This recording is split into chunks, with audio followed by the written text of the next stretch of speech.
Hello दोस्तों, मैं Sunil Sutar, junior account assistant in Indian railway. आप सभी का अपने यूट्यूब चैनल एसएस क्लासेस पे स्वागत करता हूं। तो दोस्तों, अपने एनटीपीसी की सीरीज चल रही है।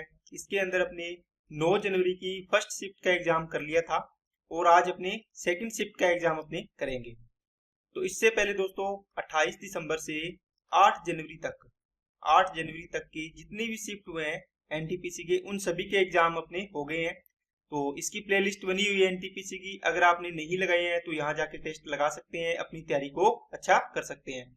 और इसके अलावा एएलपी और एएलपी सीवीटी 1 और सीवीटी 2 के एग्जाम भी आपको करवा दिए हैं। उनकी प्लेलिस्ट अलग अलग बनी हुई है। चैनल पे जाओ, इनकी प्लेलिस्ट को देखो, उनमें वीडियो आपको मिल जाएगी और वहां से अपनी वीडियो लगाओ, अपने टेस्ट और तैयारी को अच्छा करो। तो चलिए दोस्तों, क्लास को स्टार्ट करते हैं। अगर आप चैनल पे नए हो तो चैनल को सब्सक्राइब कर लो और बेल आइकन पे क्लिक जरूर कर लो। इसके अलावा दोस्तों, अगर आपको रेलवे से संबंधित कोई भी जानकारी चाहिए तो सुशील बटेसर यूट्यूब चैनल का लिंक मैंने डिस्क्रिप्शन में दिया हुआ है, इस पे विजिट करो और जो भी आपको जानकारी चाहिए यहाँ से ले सकते हो। चलिए क्लास को स्टार्ट करते हैं दोस्तों। फर्स्ट क्वेश्चन, 1.5 किलो के केक को 10 लड़कों के बीच बराबर बांटा गया है।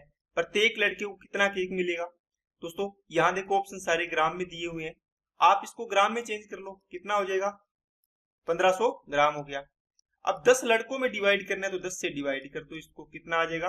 150 ग्राम आ जाएगा। नेक्स्ट, 5 मीटर लंबी एक सीढ़ी एक दीवार की सहारे खड़ी है और यह दीवार 3 मीटर की ऊंचाई पर स्थित एक बिंदु को स्पर्श करती है। दीवार पर यदि सीढ़ी के निचले हिस्से को 2.6 मीटर दीवार की ओर खिसकाया जाता है तो वह दूरी ज्ञात कीजिए जितना सीढ़ी का ऊपरी सिरा दीवार पर ऊपर की ओर खिसकता है। दोस्तों, आपने घरों में एक सीढ़ी लगाई होगी इस प्रकार, ठीक है। यहां से इस प्रकार मान लो आपको ये दिया हुआ है, यहां से सीढ़ी लगाई है। मान लो आपकी सीढ़ी लगी हुई थी इस प्रकार, पहले यहां से यहां तक, ठीक है। इस पॉइंट पे आपने क्या किया, इस सीढ़ी को यहां से खिसका के इसको यहां ले आए और सीधा कर दिया थोड़ा सा, है ना। और ऊपर आपको चढ़ना था तो आपने इसको सीधा कर दिया, यहां ले गई। मान लो आप इसको चाहिए यहाँ पॉइंट, इस पॉइंट में मिला लो। अब देखो, आपने यहां से इसको यहां तक लेके आए हो, ये दूरी तो दी है आपको कितनी? देखो 2.6 मीटर आपने खिसकाया है इसको, यहां से यहां तक की दूरी आ गई है। अब कहते हैं 5 मीटर लंबी सीढ़ी थी, इसका सीढ़ी की लंबाई कितनी है? 5 मीटर है।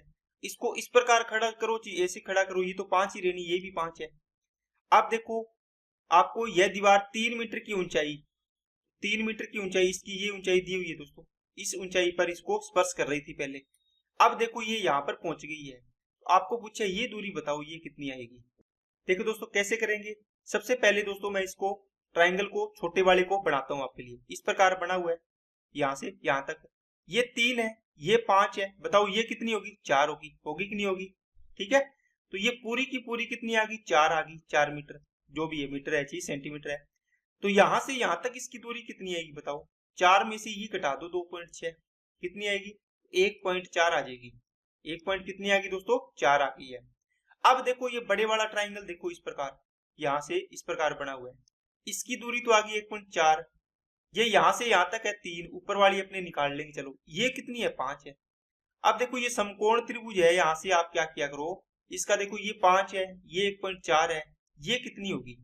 अब देखो इन दोनों को अपने रेशियो में होता है, जो ट्रिपलेट बनते हैं, इसको डबल कर लो या इसको 5 से गुणा करके देखो। ये 5 से करोगे तो कितना बनेगा? 25। ये 5 से करोगे तो कितना बनेगा? 70। देखो 14 5 70, 7 बन गया। देखो 7 24 25 का ट्रिपलेट होता है ना। देखो आप इससे ये ट्रिपलेट पता चल गया। लेकिन ओरिजिनल तो अपनी ये चीजें हैं, 5 है, 1.4 है। इसको 5 से गुणा किया तब आया, तो इसको वापस 5 से भाग करेंगे तो ये है, इसको 5 से भाग करो, कितना आएगा? 24/5, तो 4.8 आ जाएगी पूरी। इसका मतलब ये पूरी की पूरी कितनी आ गई? 4.8। इसमें से ये कितनी है दोस्तों? यहां से यहां तक तो 3 है, तो ये कितनी बचेगी? 1.8 बचेगी। इसका आंसर हो जाएगा 1.8। नेक्स्ट, कोई धनराशि साधारण ब्याज की 5% वार्षिक दर पर 2 वर्ष बाद 26,400 हो जाती है। देखो 5% की दर से साधारण ब्याज है तो कितना हो जाएगा? 5 दुए 10%। मिश्र धन कितना बन जाएगा? 110% हो जाएगा। 110 की वैल्यू दी हुई है 26,400। आपको पूछा धनराशि, धनराशि कितनी होती है? 100%। तो 26,400 डिवाइड 110 और इंटू में 100। 0 से 0 कट गया, 11 दुआ 22, 11 चौके 44, ये कितना आ गया 240 इंटू 100 मतलब 24,000 इसका आंसर आ जाएगा। नेक्स्ट, 450 यात्रियों से भरी एक रेलगाड़ी ने चलना शुरू किया, पहले स्टॉपेज पर उनमें से 1/9 उतर गए। देखो दोस्तों 450 है, इसको साथ साथ में बना लिया करो सवाल जो बनते हो। इसमें से 1/9 उतर गए तो बचे कितने 8/9। देखो 1/9 उतर गए तो 8/9 बचेंगे, क्योंकि इन दोनों को ऐड करेंगे तो टोटल 1 बन जाएगा, है ना। तो ये 8/9 बच गए, तो ये कितने आ गए 5, तो ये कितना आ गया 5 8 40 मतलब 400 यात्री इसमें है। 1/9 उतरने के बाद 400 यात्री बची हैं। अब इसमें 20 और ऐड हो गए, कितने हो गए दोस्तों टोटल 420 हो गए। अब कहते हैं दूसरे स्टॉपेज पर क्या हुआ 1/6 उतर गए, तो बचे कितने दोस्तों 5/6, इसका 5/6 तो बच गए। तो 6 7 42 70 7 5 35 350। अब ये उतरने के बाद इतने बचे हैं 19 और चढ़ गए, इसमें 19 जोड़ दो, इसमें कितना हो जाएगा 369 369। पूछा तीसरे स्टॉपेज पर रेलगाड़ी कितने यात्रियों के साथ पहुंचेगी, तो 369 हो गई थी ना, तो 369 के साथ पहुंचेगी। नेक्स्ट, भूमि पर किसी मीनार के पाद बिंदु से 18 मीटर और 32 मीटर की दूरी पर स्थित दो बिंदुओं से मीनार के शीर्ष के उन्नयन कोण पूरक है, मीनार की ऊंचाई ज्ञात कीजिए। दोस्तों मान लो आपको एक मीनार दे दी है, ठीक है, इसकी लंबाई आप एल मान लो, स्मॉल एल कैपिटल एल कुछ भी मान लो, एक्स मान लो। ये कहता है इसके पाद बिंदु मतलब इसके ओरिजिन पॉइंट से मीनार के कितनी दूरी पर 18 मीटर की दूरी पर, और एक इससे 32 मीटर की दूरी पर। तो आपने 18 मीटर की दूरी पर एक पॉइंट ले लिया और एक 32 मीटर की दूरी पर भी एक पॉइंट ले लिया, आपने ये ले लिया। ये कहता है ये दोनों कोण बन रहे हैं ना, ये दोनों कोण क्या है पूरक कोण है। इसका मतलब है अल्फा प्लस बीटा बराबर दोनों कोणों का योग कितना होना चाहिए 90 डिग्री, तो वो क्या होता है पूरक कोण। अगर आपने ज्योमेट्री को क्लास नहीं लगाई है तो इसमें लगा लो, क्योंकि इसमें मैंने बहुत ही बेसिक से इसको करवाया है। ये थीटा है तो ये कितना होगा दोस्तों 90 माइनस थीटा होगा, क्योंकि दोनों कोणों का योग करोगे तो 90 आएगा। अब देखो ये 18, ये पूरी कितनी है 32 है, कितनी है 32 है। अब इस ट्राइंगल में लगाओ tan theta, tan theta equal to क्या आएगा दोस्तों लंब परपेंडिकुलर अपॉन क्या होता है बेस होता है ना, परपेंडिकुलर अपॉन बेस। तो बेस कितना है इस ट्राइंगल के लिए 18, तो ये आ गया 18। अब दूसरे ट्राइंगल में लगाओगे 10, इसमें देखो टेन थीटा कितना है 90 माइनस थीटा, तो थीटा के सामने वाली भुजा क्या होती है लंब होती है, ये इसके लिए भी यही लंब है, क्या है एल, मतलब है क्या हो गया परपेंडिकुलर। बेस कितना आएगा इस ट्राइंगल के लिए, देखो इस बड़े वाले ट्राइंगल के लिए बेस पूरा है ये 32 आएगा, तो ये 32 आ गया। अब देखो टेन 90 माइनस थीटा क्या होता है कोट थीटा होता है, और ये क्या आएगा L/32 है। अब देखो पहली और तीसरी समीकरण को गुणा कर दो, तो टेन और कोट का गुणा करोगे, देखो टेन थीटा इंटू में क्या आएगा कोट थीटा इक्वल टू में क्या आएगा L/18 इंटू में आएगा L/32।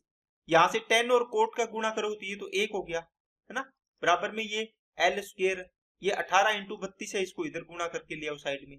यहां से देखो इसका एल स्क्वायर है, इसका यहाँ पे रूट लग जाएगा, इसको 9 इंटू 2 लिखोगे, देखो 9 इंटू 2 इंटू ये कितना है 32 है, इस पूरे पर रूट है, तो 9 का रूट कितना आ गया 3, 32 2 64 का कितना आ गया 8, तो 8 दिया 24 इसका आंसर आ जाएगा। नेक्स्ट, वह बड़ी से बड़ी संख्या ज्ञात कीजिए जिससे 55 72 123 को विभाजित करने पर क्रम से 3 7 और 6 शेष प्राप्त हो। दोस्तों देखो इनका एचसीएफ नहीं निकालना, किसका निकालना है 3 पहले माइनस करो कितना आएगा 52, इसमें से 7 माइनस करो कितना आएगा 65, इसमें से 6 माइनस करो कितना आएगा दोस्तों 117। इनका एलसीएम निकालना है, एलसीएम नहीं एचसीएफ। वह बड़ी से बड़ी संख्या मतलब हाईएस्ट कॉमन फैक्टर पूछा है आपको एचसीएफ, तो 52 65 और 117 का एचसीएफ आपको निकालना है, कितना आएगा दोस्तों देखो सबसे संख्या देखो जो सबसे बड़ी से बड़ी संख्या जिसका तीनों में डिवाइड जाता हो सबसे बड़ी ये है, इसमें तो जाएगा इन दोनों में नहीं जाएगा तो वैसे नहीं आएगा। 26 का देखो किसी में नहीं जा रहा, 26 का इसमें जा रहा है बाकी दोनों में नहीं जा रहा तो ये छोड़ दो। 66 का जाएगा नहीं, 13 बच गया तो 13 का चल जाएगा इसमें, ठीक है ना। और वैसे करोगे देखो 52 को लिखोगे आप क्या 13 इंटू 4, 65 को क्या लिखोगे दोस्तों 13 इंटू 5, और 117 को क्या लिखोगे 13 इंटू 9। तो तीनों में देखो कॉमन क्या है 13 है, और तो कोई कॉमन आ ही नहीं रहा इनमें तो, है ना, तो कॉमन फैक्टर देखना होता है वो अपने आंसर होता है। नेक्स्ट, एक पूल में 3 नल है, पुल को भरने में पहले नल को 4 दिन, दूसरे नल को 2 दिन, तीसरे नल को 12 घंटे लगते हैं। तीनों नलों का उपयोग करके पुल को भरने में कितना समय लगेगा। दोस्तों देखो ये दिन में दिया हुआ है, ये भी दिन में, ये घंटे में, आप इसको घंटे में चेंज कर लो। तो कौन सा, एक मान लो ए नल है, एक बी है और एक है सी, तीसरा नल सी मान लिया। ये 4 दिन का मतलब 24 जो कि 96 घंटे हो गए, ठीक है। 2 दिन का मतलब 24 गुना 48 घंटे हो गए। और ये कितने घंटे लेता है, 12 घंटे लेता है। यहां से इनका एलसीएम कितना आएगा, 96 आएगा। तो इसमें इसकी एफिशिएंसी कितनी आएगी, 96 को 96 से किया 1, 48 दुआ 96, 12 8 96। अब कहते हैं तीनों नलों को एक साथ पुल को भरने में कितना समय लगेगा। देखो 96 काम करना है टोटल, कितना भरना है, 8 और 2 10, 10 और 1 11, 11 से डिवाइड करो। ये देखो घंटे में था, है ना, तो ये भी इसमें घंटे में चल रहा है, तो इसको काटोगे देखो 11 8 88 और 8 बटे कितना आ गया, 11 घंटे। तो ये इसी में आंसर दिया हो तो आपका आंसर आ गया है। नेक्स्ट, राज्यपाल ने साधारण ब्याज की 10% वार्षिक दर पर एक निश्चित राशि 1.5 वर्ष 1 से 1/2 वर्ष के लिए उधार ली। उसने वही राशि समान अवधि के लिए समान चक्रवृद्धि ब्याज की दर, ब्याज अर्धवार्षिक रूप से चक्रवृद्धि होता है, पर अपने किसी दोस्त को उधार दे दी। इस पर उसने 305 कमाए, तो धनराशि ज्ञात करनी। दोस्तों इसने क्या किया, 10% की दर से सिंपल इंटरेस्ट पर लिए इसने, तो है ना। तो सिंपल इंटरेस्ट पर कितना ब्याज लगा, देखो 10% की दर से 1.5 साल का 1.5 ईयर का कितना आएगा, ये हो गया 15। तो 15% इसको ब्याज देना था, ठीक है, सिंपल इंटरेस्ट। लेकिन इसने अपने दोस्त को क्या दिया, इसी राशि को चक्रवृद्धि ब्याज पर दिया और अर्धवार्षिक दिया है, इसका मतलब दर हो जाएगी आधी 5%। और 1.5 का डबल कितना हो गया, 3 साल, तो 3 साल लगेगा, 3 बार लगेगा ये 5% 5% और 5%। जब इसको सोल्व करते हैं दोस्तों x प्लस वाई पहले इन दोनों में लगाते हैं, फिर जो आएगा फिर इसका इसके साथ लगाते हैं, तो ये आएगा सीआई की दर कितनी आएगी दोस्तों, 15.7625%, इतना आएगा। अब देखो इन दोनों को इसने कमाया, इसने 15% तो उसको दिया है इसमें से, तो ये वाला पार्ट बच गया, अंतर यही तो कमाया होगा इसने, बस यही तो इसका अंतर है। तो 0.7625% की वैल्यू दी हुई है, कितनी दोस्तों, 305। आपको पूछा धन कितना, 100% की वैल्यू निकालनी है, तो 305 डिवाइड बाई कितना आएगा 7625, इंटू में क्या आ जाएगा 100, और इंटू में इसका पॉइंट हटाएंगे, 4 अंक छोड़ के पॉइंट था ना, मैंने हटा दिया पहले, ठीक है। तो ये 4 अंक छोड़ के इसमें किया आ गया। अब दोस्तों इसको काटो, 5 से या 25 से कट रहा है, 25 दिया 75 और 0, 25 5 125, 25 चौका 100, 305 से 305 कैंसिल हो गया, ये कितना आ गया 40,000। तो इसका धन कितना आ गया 40,000। नेक्स्ट, दो संख्याएं ए और बी, एक तीसरी संख्या सी से 15% और 32% कम है। दो संख्याएं ए बी और सी, तीन संख्याएं हैं, ए बी सी से 15 और इतनी कम है, मान लो सी कितनी है 100 है, तो ए है वो सी से 15% कम है, इसका मतलब ये 85 होगी, है ना। 100 का 85% है, 100 का 15% कम है मतलब 85 है, 100 से 32% कम है मतलब 68 है। अब क्या बोला है, संख्या बी ए से कितने प्रतिशत कम है, तो दोस्तों कितनी कम है, आप बोलोगे सर इनका अंतर आगे 17, 17 कम है बी, किससे, ए से, किससे, ए से, जिससे तुलना करनी होती है वो नीचे आता है, तो 85 मतलब नीचे आएगा, इंटू में कितना आ जाएगा 100 आ जाएगा। अब इसको काटो, 17 एकम 17, 17 5 85, 5 से काटा 20, तो कितने परसेंट कम है, 20% कम है। नेक्स्ट, यदि 2x माइनस 1, ये एक है, 2x की पावर 4 माइनस 7x की क्यूब प्लस x प्लस 1 बराबर 0 का एक फैक्टर है, तो k का मान ज्ञात करो। देखो दोस्तों फैक्टर होने का मतलब इसको 2x माइनस 1 इक्वल टू 0 करोगे, तो यहाँ से 2x इक्वल टू कितना आ गया 1 आ गया, x की वैल्यू आ गई 1/2, ये वैल्यू पुट करोगे ना तो ये 0 के बराबर आएगा इसका मान, ये होता है इसका मतलब। यहाँ वैल्यू पुट करो, 2 इंटू 2 की पावर, देखो x की पावर 4 है, तो 1/2 की पावर 4 करोगे तो 1 बटे कितना आ जाएगा 16 आ जाएगा, माइनस 7 इंटू 1/2 की पावर क्यूब करोगे देखो तो 1/8 आ गया, प्लस का 1/2 आ गया, प्लस का k आ गया, इक्वल टू 0 आ गया, 2 एकम 2, 2 8 16, तो 1/8 आ गया, माइनस का 7/8 आ गया, प्लस का 1/2, इसको 4 से ऊपर नीचे गुणा कर लो क्योंकि बेस सेम हो जाएगा सभी, प्लस का k इक्वल टू 0। अब ये तो हो गया 1 माइनस 7 प्लस का 4 डिवाइड बाई 8, 4 और 1 5, तो माइनस का 2/8, माइनस का 2/8 प्लस का k इक्वल टू 0, इसको काट दो 1/4 आ गया, तो बराबर में लेके जाओगे तो प्लस का हो जाएगा, तो आंसर आ गया। नेक्स्ट, इसको सोल्व करो दोस्तों, देखो इस पे रूट है, पहले इसको करोगे तो इससे कितना आएगा 6 आएगा, इसका रूट हटाओगे तो पूरा, 19 और 6 25, फिर 25 का रूट करोगे तो कितना आ जाएगा 5, 5 का इसके साथ गुणा करो कितना आ जाएगा 440 आएगा, 440 में 185 ऐड करो 5 2 ये 6, इसका पूरे का बन गया 625, तो 625 का रूट किया तो कितना आया 25 आया, 25 इसमें ऐड करोगे कितना बनेगा 81 बनेगा, 81 का रूट करोगे तो कितना आएगा 9 आ जाएगा। नेक्स्ट ऐड करना है दोस्तों, देखो यहाँ पर जो इस प्रकार की संख्याएं दी हो ना तो इसमें देखा करो दोस्तों क्या कि लास्ट में सबसे ज्यादा पॉइंट्स के बाद अंक कितने हैं 3 है इसमें, देखो इसके अलावा देखो किसी में है क्या, किसी में नहीं है, इसका इकाई अंक कितने हैं 4, इन सभी में देखो इकाई अंक, देखो सभी में ये 2 अंक है, ये 2 अंक है, ये 2 अंक है, तो यही बच गया। वैसे भी पॉइंट्स के बाद 3 अंक आने थे ना मिनिमम, तो 3 अंक इसमें आ गए, तो ये आंसर हो जाएगा, बाकी आप नॉर्मल तो इसको जोड़ ही सकते हैं। नेक्स्ट यदि निम्न आंकड़ों का बहुलक 12 है तो k का मान ज्ञात कीजिए, 11 15 8 9 k 11 12 12 15 14। दोस्तों बहुलक का मतलब होता है जो सबसे ज्यादा बार आता है, या इसको लिखते हैं अपने बारंबारता, मतलब सबसे ज्यादा बार किसकी बारंबारता है, बारंबारता। तो यहाँ पे k देखो k 11 कितनी बार है, एक और एक 2 बार है, तो 11 आ गया 2 बार, यहाँ पे 15 एक बार और एक बार 2 बार आ गया इस प्रकार, ठीक है। 8 कितनी बार आया है, देखो 8 यहाँ पे आया एक ही बार आया है, ये तो वैसे ही नहीं होगा। 9 कितनी बार आया है, 9 भी एक बार आया है, यहाँ पे k बच गया, और 12 कितनी बार आया है, 2 बार आया है, 12 कितनी बार आया है, 2 बार आया है। देखो 11 और 12 में डिबेट थी एक तरीके से, यहाँ पर बोल रहा है कि बहुलक कितने है 12 है, इसका मतलब 12 एक बार और आया होगा, k की वैल्यू 12 रख देंगे तो ये 3 हो जाएगा, इसका मतलब बहुलक कौन सा हो गया 12, ये k की वैल्यू कितनी होगी 12। नेक्स्ट वरुण की आयु उसकी बहन की आयु से 3 गुनी है, देखो दोस्तों वरुण है और इसकी सिस्टर है, इसकी बहन की आयु 1 है तो इसकी आयु कितनी है 3 गुनी होगी।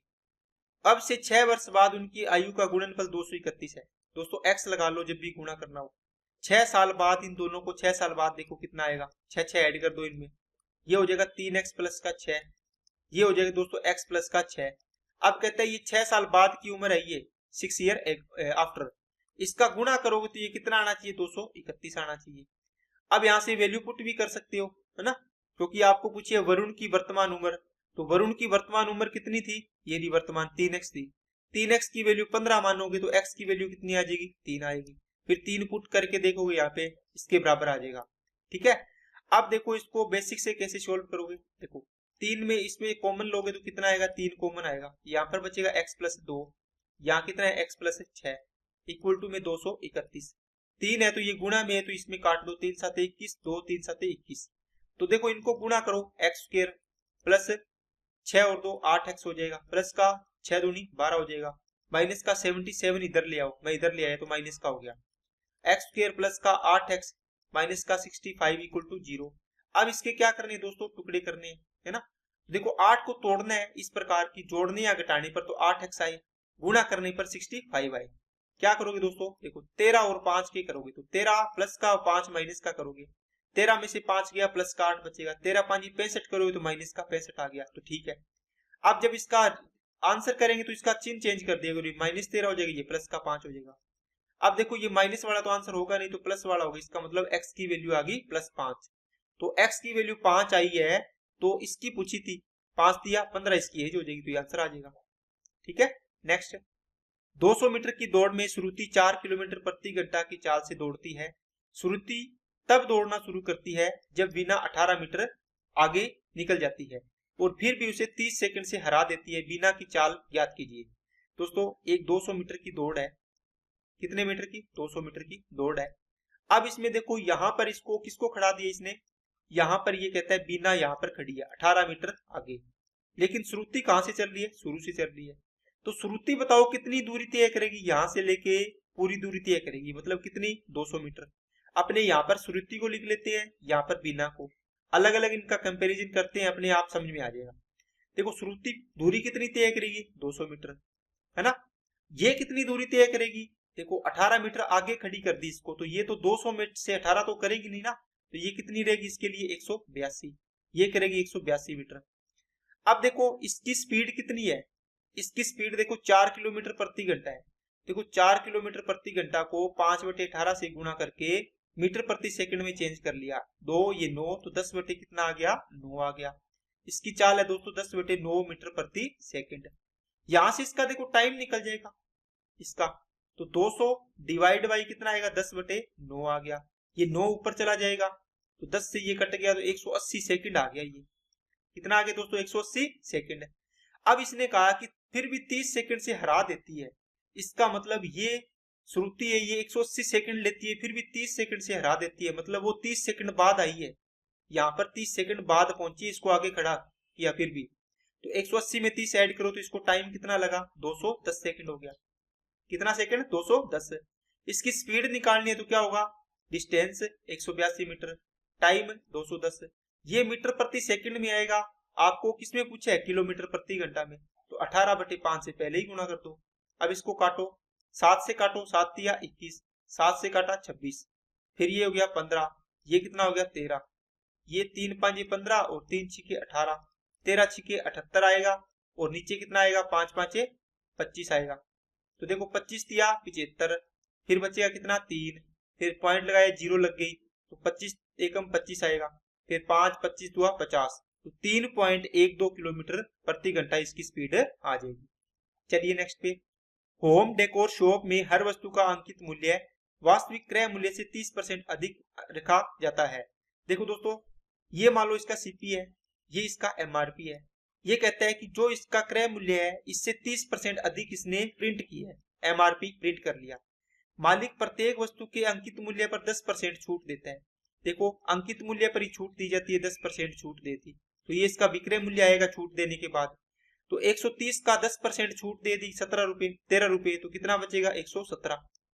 अब देखो यदि एक सोफा सेट का 23,400 में बेचा तो विक्रय मूल्य है, तो विक्रय मूल्य कितने की वैल्यू है 23,400, 23,400 किसके है 117 की वैल्यू है, कितना गुना है 200 गुना।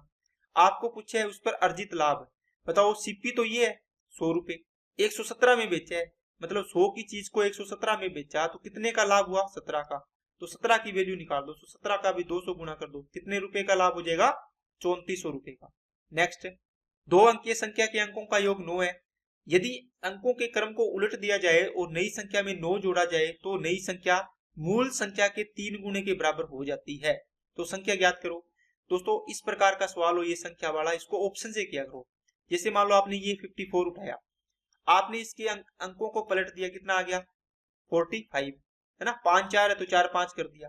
अब कहता है नई संख्या में 9 जोड़ दिया, नई संख्या में 9 जोड़ दिया, ठीक है, तो नई संख्या मूल संख्या के 3 गुने के बराबर है, लेकिन ये तो 54 इसके बराबर ही बन रही है, तो ये कंडीशन फुलफिल नहीं हो रही है, तो इसका मतलब ये नहीं होगा, है ना। इसी प्रकार इसको लोगे तो 72 की जगह 27 करोगे, इसमें 9 ऐड करोगे तो ये कितना बनेगा 36। क्या इसका 3 गुना हो रही है क्या, नई संख्या मूल संख्या का 3 गुना, 72 का 3 गुना हो रही है क्या, नहीं हो रही है ना, ये तो आधा हो रही है। तो इसी प्रकार इसको लेके देखो 27 को 72 करो, इसमें ऐड करोगे 9, कितना बनेगा 81। देखो मूल संख्या 27 ली, इसका 3 गुना हो रही है, देखो, है ना, तो ये आंसर हो जाएगा आपका। नेक्स्ट, एक गोलाकार गुब्बारे में और अधिक हवा भरने पर उसकी त्रिज्या 5 सेंटीमीटर से बढ़कर 10 सेंटीमीटर हो जाती है। मूल गुब्बारे और फुलाए गए गुब्बारे के पृष्ठीय क्षेत्रफल का अनुपात है। दोस्तों पहले तो आपको जो गोला बनेगा गोलाकार, इसका पृष्ठीय क्षेत्रफल क्या होता है 4 पाई r स्क्वायर होता है, ये पता होना चाहिए। अब आपने इसमें पहले कुछ है फिर बाद में आपने चेंज किया है, तो इसके अकॉर्डिंग आपने चेंज करना होता है।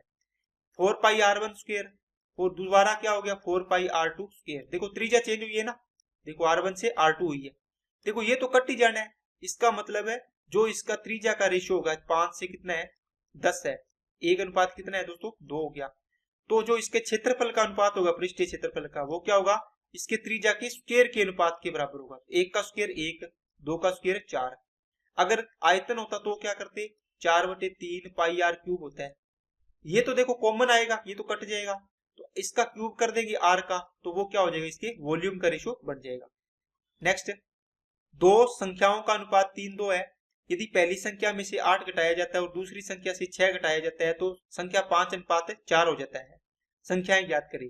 दोस्तों 3:2 है, देखो कोई भी संख्या है, ये 3x मान लो, इसको 2x मान लो, इसमें से 8 घटाया है, इसमें से 6 घटाया है, ये कह रहा है कि अब अनुपात हो गया दोस्तों 5:4। अब देखो ये क्या बनेगा, इसको लिखेंगे 3x माइनस का 8 और ये क्या बनेगा 2x माइनस का 6, बराबर में क्या आएगा 5:4। किसको क्रॉस मल्टीप्लाई करो, 4 तिया 12 और 5 दुआ 10, कितना अंतर आ गया 2x, 4 8 32 और 5 6 30, 32 और 30 का अंतर कितना आ गया, 2 आ गया। x की वैल्यू कितनी आएगी दोस्तों, 1। इसका मतलब मूल संख्या क्या थी, 3 थी। तो 3 एकम 3 और 2 एकम 2, तो 3 और 2 इसकी संख्या आ जाएगी। नेक्स्ट, 21 प्रेक्षणों का माध्य 42 है। यदि दिए गए 21 प्रेक्षणों में से पहले 11 प्रेक्षणों का माध्य कितना है, 50 है, अंतिम 11 का 35 है, तो 11वें प्रेक्षण का मान दोस्तों 21 है प्रेक्षण टोटल, इसके टोटल इसका कितना है, माध्य है 42 है। अब आपको दे दिया पहले 11 और अंतिम 11, है ना, तो जो 11वां है ना वो 2 बार काउंट हो जाता है, तो आप क्या करो, इसका टोटल निकाल लिया करो, कितना आएगा 42 है, 21 दुआ 42, 4 21 चौके 84 और 4 88, 882। 11 प्रेक्षणों का एवरेज कितना है, माध्य 50, ये आ गया 550 है। और अंतिम 11 का कितना है दोस्तों, 35 है। इसको 11 से गुणा करो, 5 8 और ये आ गया 3। देखो इन दोनों को ऐड करके इसमें से ये घटा दो तो 11 आ जाएगा। इन दोनों को ऐड करो, कितना आएगा 5, ये 13, 5 और 3 8 और 1 9, तो 882 इसमें से माइनस कर दो, तो ये आ गया 3, 13 में से 8 गया 5, तो 53 इसका आंसर आ जाएगा। तो 11वां प्रेक्षण कितना है, 53। नेक्स्ट, यदि sine theta equal to sine theta minus cos theta equal to 0, तो पहले चतुर्थांश में कोण है, तो sine cube theta plus 3 cos cube theta का मान ज्ञात करो। देखो दोस्तों, sine theta minus cos theta है बराबर 0 है, तो इसको इस प्रकार लिख सकते हैं, बराबर ले जाओ। बराबर किस पे होता है, थीटा की वैल्यू 60 या 45 डिग्री पर बराबर होते हैं, तो थीटा यहां से निकल गया। अब देखो साइन और कोस इक्वल है, यहां से देखो, यहाँ पर साइन को कोस में चेंज कर लो या कोस को साइन में कर लो। ये कितना है, 3 कोस क्यूब थीटा, है ना, दोनों को ऐड करोगे कितना बनेगा, 4 कोस क्यूब थीटा। तो 4 इंटू कोस 45 का मान कितना होता है, 1/√2, इसका क्यूब करना है, तो 4 इंटू 1/√2 का क्यूब क्या होता है, 2/2, 2 से 2 कैंसिल हो जाएगा, 2/√2 आएगा। इसको फिर √2 इंटू √2 लिख लो, ऊपर वाले को, नीचे √2 है, ये इससे कैंसिल हो जाएगा, तो आंसर आ जाएगा √2। नेक्स्ट, रेखा एबीसी एक स्पर्श रेखा है जो वृत्त को बिंदु बी पर स्पर्श करती है। यदि पी क्यू समांतर है एसी के, क्यूबीसी 70 डिग्री है, तो पी वी क्यू का मान बताना है। दोस्तों देखो, पी बी क्यू ये कोण आपको निकालना है, एक्स मान लो, आपको दिया हुआ है क्यू बी सी, ये कोण दिया हुआ है कितना, 70 डिग्री। अब आपको पता होना चाहिए ये पी क्यू रेखा और ये एबीसी रेखा है ना, ये समांतर है। दो समांतर रेखाओं के बीच में देखो ये एक तिर्यक रेखा, ये आपको कोण दिया है 70 डिग्री, तो ये कोण भी कितना होगा, एकांतर कोण से 70 डिग्री होगा। क्या बात समझ आएगी क्या? अब देखो एक प्रॉपर्टी और होती है, ये वृत्त है, ये इसकी दोस्तों स्पर्श रेखा है। यहाँ पर एक स्पर्श रेखा पर आपने एक जीवा मिला दी, जीवा देखो एक ये वृत्तखंड बना दिया छोटे वाला, एक दो बना दिए। तो देखो जिस साइड से आप कोण ले रहे हो, इस जीवा का इस साइड से ले रहे हो, जीवा और स्पर्श रेखा के बीच में ये थीटा कोण है, तो इस जीवा द्वारा इस शेष वृत्तखंड में बने कोण दोनों क्या होंगे, बराबर होंगे। ये थीटा है तो ये भी थीटा होगा। ठीक है, एक एग्जांपल और देखो, आपको मैंने इस प्रकार लिया, ये आपको पूछा, मैंने कोण दे दिया ये इधर वाला। अब देखो ये जीवा और ये स्पर्श रेखा, इसके बीच में ये कोण है थीटा, तो बताओ जीवा कौन सी साइड कोण बनाएगी, इस थीटा के अपोजिट वाली साइड में। ये तो बड़े वृत्तखंड के साथ बनाया है ना इधर, इसमें छोटे में बनाएगी, तो इधर वाला कोण होगा ना, ये कोण बनेगा इस जीवा द्वारा, ये कोण इस थीटा के इक्वल होगा। तो बताओ इसके अंदर बताओ, ये कोण देखो, ये एक जीवा है वृत्त की, ये स्पर्श रेखा है, इसके बीच में ये 70 डिग्री का कोण बनेगा। इसके अलावा दूसरा वृत्तखंड ये है, तो यहाँ पर ये कोण बनेगा, ये कितना बनेगा, ये भी 70 बनेगा। तो देखो एक त्रिभुज के तीनों कोणों का योग 180 होता है, 70 और 70 140 हो गया, तो तीसरा कोण कितना बचेगा, 40 डिग्री हो जाएगा। 180 में से 140 माइनस कर देंगे तो 40 आंसर आ जाएगा। यहां से दोस्तों आपको ये दो थ्योरम पता होनी चाहिए, एक तो कौन सी, समांतर रेखाओं वाली, और एक कौन सी, एक ये कोण जीवा और स्पर्श रेखा के बीच में जो कोण बनता है वो इसकी थ्योरम होती है, जो आपको मैंने बता दिया, इसको लिख लेना। नेक्स्ट, एक वस्तु को 1785 में बेचने पर विक्रेता को 15% की हानि। दोस्तों 85 में 1700 में बेचा, 1785 में बेचा, 15% की हानि, तो 85% होगी वैल्यू, है ना। 15% का लाभ कमाना है तो 115 की वैल्यू निकाल दो। 17 5 85, 17 एकम 17 0, 17 5 85, 5 से काटा 21, 21 को इससे गुणा कर दो, 21 से करो तो 21 5 105, 10 21 एकम 21 और 10 31, 3 21 एकम 21 और 3 24, तो 2415 इसका आंसर आ जाएगा। नेक्स्ट सोल्व करना है दोस्तों, देखो यहाँ से पहले इसको ब्रैकेट को 17 में से 2 गया 15, 15 3 45, तो ये आ गया 3, इस ब्रैकेट से 3 को फिर वापस देखो इधर 10 है और इधर 2 है, तो ये 3 गुना नहीं होगा इसके साथ, क्योंकि ये डिवाइड है इधर, तो पहले डिवाइड होगा, तो ये 180 आ जाएगा। इनटू में देखो 3 और 2 का गुना करोगे तो 6 आ गया, प्लस इसको सोल्व करो, कितना आएगा, 2 और 1 3, 3 2 6, तो माइनस का 6 आ गया। ठीक है, तो 180 इसको करो, 18 छिके 108, 1080 में से ये 6 माइनस करोगे तो 1074, इसका आंसर आ जाएगा। नेक्स्ट, 16 आदमी एक कार्य को 24 दिन में, देखो 16 पुरुष एक कार्य को 24 दिन में कर सकते हैं, 24 महिलाएं तो 24 फीमेल या वुमेन लिख लो, उसी कार्य को 32 दिन में कर सकती है। यहां से इनकी एफिशिएंसी आ जाएगी दोस्तों, 16 दुआ 32, 24 से 24 कैंसिल हो गया, यहाँ से एम और डब्ल्यू मतलब मैन और वुमेन की एफिशिएंसी आएगी 2:1। आगे कहता है 16 पुरुष और 16 महिलाओं ने मिलकर 12 दिनों तक काम किया। देखो टोटल वर्क निकालो पहले, तो देखो ये भी टोटल वर्क है दोनों, देखो इसीलिए तो बराबर की है, ये काम और ये काम। यहाँ से आप वुमेन की वैल्यू रख के निकाल लो जी टोटल वर्क, चाहिए मेन की रख के निकाल लो। जैसे मेन की कितनी है, 2 है, तो 16 इंटू 2 इंटू 24, 16 इंटू 2 इंटू 24, ये आगे दोस्तों टोटल वर्क। इसको गुना करो, कितना आएगा, 32 को 24 से गुना करना है, 24 दिया 72, 24 दूना 48, 768 आ गया, 768। अब कहता है 16 पुरुष और 16 महिलाओं ने काम किया। देखो 16 पुरुष, एक पुरुष 2 काम करता है, तो 16 पुरुष कितना काम करेंगे, 32, और महिला कितना करेगी, 16 महिला है, एक महिला एक, तो 16 महिला 16 काम करेगी, कितना हो गया 48, 16 और 32 और 16 48, कितने दिन काम किया, 12 दिन, तो ये 12 दिन निकाल दो, 12 8 96, 9 12 चौके 48 और 9 कितने हो गए 57, तो 576 काम तो हो गया। बचा कितना दोस्तों, 8 में से 6 गया 2, 16 में से 7 गया 9, और ये कितना आ गया 1, 192 काम बचा है। अब कहा कि जिसके बाद महिलाओं ने तो काम छोड़ दिया, 2 दिनों में शेष कार्य को पूरा करने के लिए कितने और पुरुषों को कार्य पर लगाया जाना चाहिए। दोस्तों देखो आपको यहाँ पर कितने पुरुष थे, यहाँ पर देखो 16 पुरुष लगे हुए थे। अब 16 पुरुष लगे थे, ये काम 2 दिन में करवाना है, 16 पुरुष लगे हुए थे, अब x पुरुष आपने और लगाने इसमें।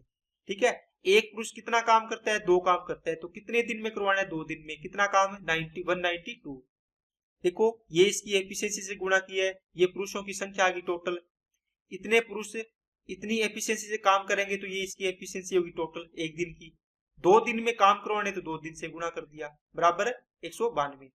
ये 4 आ गया, 4 से काटा 48 आ गया, 16 प्लस x बराबर 48, तो x बराबर कितना आ गया 32, आंसर आ जाएगा इसका। बहुत अच्छा सवाल है दोस्तों, ये नोट कर लेना अच्छे से। 3 दुए 6, 6 दूनी 12, 8 चौके 32, 32 में से 4 गया 28, 28 और 2 30, आंसर आ जाएगा इसका। नेक्स्ट, 48,000 रुपए की राशि 2 भाइयों अनिल और आदित्य में 11-13 के अनुपात में बांटा गया, आदित्य का हिस्सा बताओ। देखो आदित्य कौन सा, दूसरे वाला। 13 का मल्टीपल देख लो दोस्तों, इसकी वैल्यू निकालनी है आपको, तो 13 का मल्टीपल होगा, ये भी नहीं है, ये भी नहीं है, ये भी नहीं है, एक ही मल्टीपल है, ये आंसर आ जाएगा। अगर बेसिक से करना होगा तो देखो 48,000 रुपए टोटल है, तो इनका टोटल देखो कितना आएगा 24,000, 24 आएगा रेशियो में, ये किसके 48,000 के इक्वल आएगा, 48 के। एक की वैल्यू कितनी आएगी, 2 की आएगी, है ना। इसको देखो गुणा करोगे तो 13 दुआ 26,000, इसका आंसर आ जाएगा। नेक्स्ट, एक समकोण त्रिभुज का आधार 12 है, अन्य 2 भुजाओं के मापों का अंतर 6 सेंटीमीटर है, त्रिभुज का परिमाप क्या होगा। दोस्तों एक समकोण त्रिभुज दिया हुआ है आपको, इसके अंदर आपको क्या दिया है, एक भुजा 12 है इसकी आधार। ठीक है, अब कहते हैं शेष 2 भुजाएं हैं, इनका अंतर कितना है, कितना है अंतर 6 का, मतलब ये x है तो ये क्या होगी, x प्लस 6 होगी। इसका मतलब हुआ दोस्तों कर्ण तो हमेशा सबसे लंबी भुजा होती है ना, इसलिए इसको छोटी रखा है, इसको बड़ी रखा है। अब इसमें से आप क्या कैसे निकालोगे, देखो एक्स स्क्वायर प्लस 12 का स्क्वायर बराबर में x प्लस 6 का स्क्वायर, ये क्या किया मैंने, आधार स्क्वायर लंब स्क्वायर प्लस आधार स्क्वायर बराबर कर्ण स्क्वायर से इसको निकालेंगे। एक्स स्क्वायर प्लस 12 का स्क्वायर 144 बराबर, इसको खोलो, एक्स स्क्वायर प्लस 6 का स्क्वायर 36 प्लस 6 दूनी 12x, एक्स स्क्वायर से एक्स स्क्वायर कैंसिल हो गया, 12x बराबर कितना बचेगा, ये इधर जाके माइनस होगा। ओके, कितना आएगा 36 थी 108 आएगा, x की वैल्यू 12 नहीं में 108 आ गई, मतलब x की वैल्यू कितनी आ गई 9 आ गई। तो ये कितना है 9 आएगा, तो ये कितना आएगा 9 और 6 15। इसका क्या पूछा है परिमाप, 15 और 9 24, 24 और 12 36, तो आंसर आ जाएगा 36। नेक्स्ट, ये दोस्तों देखो a प्लस बी का whole square a minus B का होल स्क्वायर, देखो a प्लस बी का whole square minus a minus B का होल स्क्वायर आपको बताया है। अगर ये फॉर्मूला है तो इसको डायरेक्ट आपका आंसर आना चाहिए 4ab। नीचे देखो ab है, ऊपर आया 4ab, नीचे क्या आएगा a इंटू बी है, ये तो कट गया, बचा क्या, 4 बचा, सोल्व करने की जरूरत ही नहीं है ना। चलिए नेक्स्ट पे, मेथड समापवर्तक निकालना है दोस्तों, हाईएस्ट कॉमन फैक्टर, दोनों में हाईएस्ट होना चाहिए, दोनों में होना चाहिए। जो इसमें 2 की पावर 4 है, इसमें 2 की पावर 2 है, तो जो 2 की पावर 2 इसमें तो है, इसमें 2 की पावर 2 भी है और 4 भी है, लेकिन इसमें 4 नहीं है, तो 2 की पावर 2 कॉमन आ जाएगा दोनों में। इसमें 3 की पावर 4 है, इसमें 3 की पावर 6 है, तो जो छोटे वाली होती है वही तो कॉमन होगी ना, 3 की पावर 4 आ गई। 5 की पावर 5 है, इधर उधर कितनी है 3, तो 5 की पावर 3 होगी, इंटू में और तो कुछ कॉमन है ही नहीं, यही आएगा, तो कौन सा आ गया, पहला ऑप्शन आ गया इसका। नेक्स्ट, 2015 से 19 तक गेहूं के कुल उत्पादन में किस राज्य का योगदान सबसे कम रहा। दोस्तों थोड़ा सा इसको ध्यान से देखोगे तो ये डी वाला आपको दिख रहा है कि इसमें सिंगल डिजिट में सारे हैं, देखो ये तो डबल डिजिट है तो ज्यादा होंगे, तो ये देखो 6 है, 8 है, 8 है, 9 है, 7 है, तो ये सबसे कम होगा, तो इसका आंसर हो जाएगा डी। नेक्स्ट, वर्ष 2015 में किस राज्य ने सभी 5 राज्यों के कुल उत्पादन का लगभग 1/3 के बराबर योगदान दिया। दोस्तों 2015 में, 2015 ये रहा, इसके सभी राज्यों का, सभी का टोटल निकालना है 2015 में। 18 और 8 26, सॉरी 18 और 6 24, 24 और 12 36, 36 और 11 47, 47 और 8 55, ठीक है। अब देखो इसका 1/3 करो, 1/3 करोगे तो ये 18 पॉइंट समथिंग आएगा। अब देखो इसके लगभग में बराबर किसने, 18 किसने प्राप्त किया, ई ने, ई राज्य इसका आंसर हो जाएगा। नेक्स्ट, यदि कस्बे की कुल जनसंख्या 7,20,000 है तो कस्बे में पशुओं की संख्या कितनी है। देखो कुल जनसंख्या दे रखी है 7,20,000, ठीक है दोस्तों। अब देखो ये टोटल दे रखी है 360 डिग्री की वैल्यू, क्योंकि ये डिग्री में है तो आप टोटल 360 लगाओगे, परसेंटेज में होगा तो टोटल 100 आएगा। गुणा में किसकी निकालनी है, पशुओं की, एनिमल ये रहा, कितना है 30%, सॉरी 30 डिग्री, तो 30 की वैल्यू निकालो, कितना आ गया 12, 12 से इसको काटा कितना आ गया 60,000, तो ये 60,000 इसका आंसर आ जाएगा। नेक्स्ट, किस राज्य में 2015 से 17 तक उत्पादन में सतत नियत वृद्धि दर्ज की गई है। दोस्तों राज्य देखो ए है, इसमें देखो कौन से में 15 से 17 में, तो 15 से 17 तक है, 8 हुआ, फिर 10 हुआ, फिर 9 हो गया, ये कमी होगी तो ये तो नहीं होगा, फिर 11 से 12 हुआ, 12 से फिर वापिस 10 हो गया, कमी होगी, है ना, आपको तो वृद्धि देखनी है। 12 से 13, 13 से 14 इसमें हुई है, देखते आगे। 6 से 8 में वृद्धि हुई, लेकिन 8 से 8 में वृद्धि नहीं हुई, तो ये तो 0 वृद्धि हुई, तो ये इसमें ये नहीं होगा। 18 से 17 कमी हुई, ये नहीं होगा, तो कौन सा आ गया ऑप्शन आपका, सी वाला ऑप्शन इसका आंसर हो जाएगा। तो दोस्तों आज की क्लास के सारे क्वेश्चन आपके कंप्लीट होते हैं, तो आपने देखा होगा अच्छे अच्छे क्वेश्चन आपने किए और बढ़िया लेवल के क्वेश्चन थे। तो आपको भी जो भी प्रीवियस ईयर क्वेश्चन है इसमें जो भी आपको चीजें नहीं लगे वो दोस्तों लिख लिया करो और उसको रिवाइज किया करो बार बार, ताकि दोबारा वो क्वेश्चन आए तो आपका टाइम ना लगे। तो चलिए दोस्तों आज के लिए इतना ही रखते हैं। अगर आपको वीडियो अच्छी लगे तो लाइक करना, चैनल को सब्सक्राइब नहीं किया तो चैनल को सब्सक्राइब जरूर कर लें और बेल आइकन पे क्लिक कर लें और अपने दोस्तों के पास इसको ज्यादा से ज्यादा इसको शेयर करना ताकि उनको भी इसका लाभ मिल सके। Okay, thank you.